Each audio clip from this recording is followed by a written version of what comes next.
नमस्कार शहरवासियों। आज मैं आपको उल्लासनगर की एक और समस्या की तरफ ध्यान आकर्षित करता हूं। हमारे शहर में वैसे तो कई समस्याएं हैं, लेकिन एक समस्या और भी है जो मैं आपको बता रहा हूं। पिछले कम से कम 12-13 वर्षों से आपने देखा होगा कि शहर में सार्वजनिक परिवहन यानी बसेस एक भी नहीं चलती है। अगर आप गूगल करके देखेंगे तो महाराष्ट्र स्टेट के अंदर यहाँ तक कि गांव खेड़े जो है ना, छोटे छोटे गांव हैं, वहाँ पे भी एसटी जाती है। लेकिन आपको एकमात्र हमारा शहर उल्लासनगर मिलेगा जहाँ पे न तो एसटी की सेवा है, न तो कोई प्राइवेट बसेस है। महानगर पालिका की कोई बसेस नहीं चलती है। आप थाना में देखिए, थाना नगर पालिका की चलती है, बीएसटी की चलती है, मुंबई के अंदर न्यू बॉम्बे में चलती हैं, कल्याण में चलती हैं, पूना में चलती हैं, और बाकी जो छोटे छोटे गांव खेड़े हैं वहाँ पे एसटी चलती है। लेकिन हमारे यहाँ न एसटी है न परिवहन सेवा है।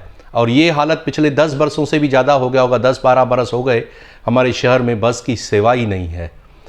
तो मैं पूछता हूँ, अब हमारे शहर के कुछ लोग बोलते हैं भाई रोड ही नहीं है तो बसेस क्या चलेगी। बिल्कुल नहीं, ऐसा सोचिएगा भी मत, क्योंकि इस शहर में जब टूरिस्ट बसेस चलती हैं, जब बड़ी बड़ी लोडिंग की गाड़ियाँ चल रही हैं, इतनी बड़ी बड़ी ट्रक्स आती जाती हैं, तो बस आने में क्या तकलीफ़ है भाई।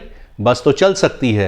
और बस से क्या फ़ायदा होगा मैं आज आपको बताता हूँ। हो सकता है आप जैसे हमारे जैसे कुछ जो मतलब अफोर्ड कर सकते हैं वो शायद बस में चढ़े न चढ़े, लेकिन कई लोग ऐसे हैं जो रिक्शा का किराया अफोर्ड नहीं कर सकते हैं, नहीं भर सकते हैं। उनके लिए बहुत फ़ायदेमंद।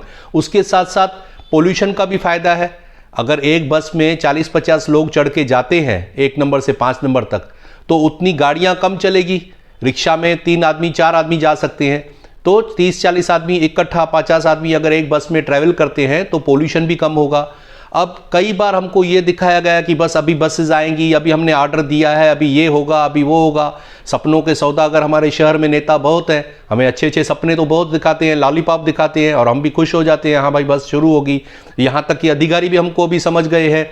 अभी हाल ही में मैं दूसरी बात आपसे पूछूंगा कि देखिए इस शहर में परिवहन नहीं है, लेकिन आपको मैं बात बताऊं, परिवहन समिति चलती है। अब परिवहन समिति करती क्या है, उसको तो कुछ काम है नहीं, केवल भत्ते लेते रहते हैं। इतने लाखों रुपए हमारे टैक्सेस के भत्तों में उनके चले गए हैं, लेकिन परिवहन तो है नहीं। फिर परिवहन समिति किस लिए, ये सवाल जब भी पूछते हैं तो कोई भी जवाब देता नहीं, और नेता वगैरह तो उसका जवाब देते भी नहीं है। क्यों, उसकी वजह है क्योंकि ये जो परिवहन समिति बनती है ना, मैं आपको बताऊं, इसमें आपके जैसे हमारे जैसे लोग नहीं रहते हैं। इस परिवहन समिति में जो राजनीतिक पक्ष के लोग रहते हैं, जो कार्यकर्ता उनके रहते हैं, उनको उनकी नियुक्ति करते हैं वहाँ पे, तो उनको भत्ते मिलते रहते हैं।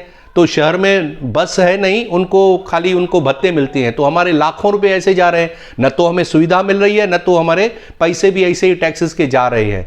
तो ये बिल्कुल गलत है। अभी हाल ही में हमारे नगर पालिका के जो आयुक्त हैं, उन्होंने एक बस में चढ़ के, कुछ नेता भी उसमें चढ़े थे, चक्कर खा रहे थे, बोले दिखा है कि अभी देखो ये ट्रायल रन चल रहा है बस का, अगले महीने के फला तारीख पे बस हमारे शहर में बसेस, मिनी बसेस चालू हो जाएगी, ई बस चालू हो जाएगी। मुझे पता नहीं कि वो क्या कर रहे थे, क्या सच में वो बस आने वाली है या खाली वो दिखाया हमको, जैसे हमेशा सपना दिखाते हैं वैसे दिखाया। ऐसा भी हो सकता है किसी टूरिस्ट से या किसी ट्रैवल वाले से बस मंगा के हमको मामा बनाया हो।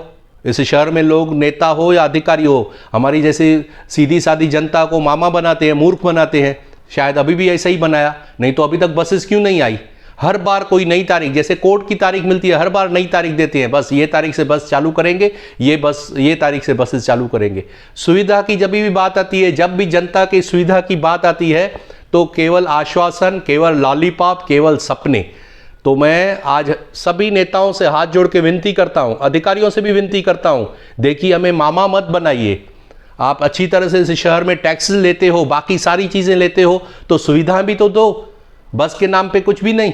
मानता हूं रोड भी आपने नहीं ठीक बनाए हैं, लेकिन रोड तो बनेंगे, बाकी बसेस चलती हैं, प्राइवेट बसेस चलती हैं, लोडिंग्स चलती हैं, तो वैसे परिवहन की सेवा भी चलेगी। अगर नहीं चला सकते हो तो एसटी चालू करवा दीजिए। हम समझे कि हम गाँव खेड़े में रहते हैं, लेकिन लोगों को कुछ तो राहत मिले। क्या सब लोग सक्षम हैं ये रिक्शा का इतना बड़ा भाड़ा भर सकते हैं क्या? कुछ लोगों को तो उसकी राहत लेने दीजिए। धन्यवाद। जय हिंद दोस्तों।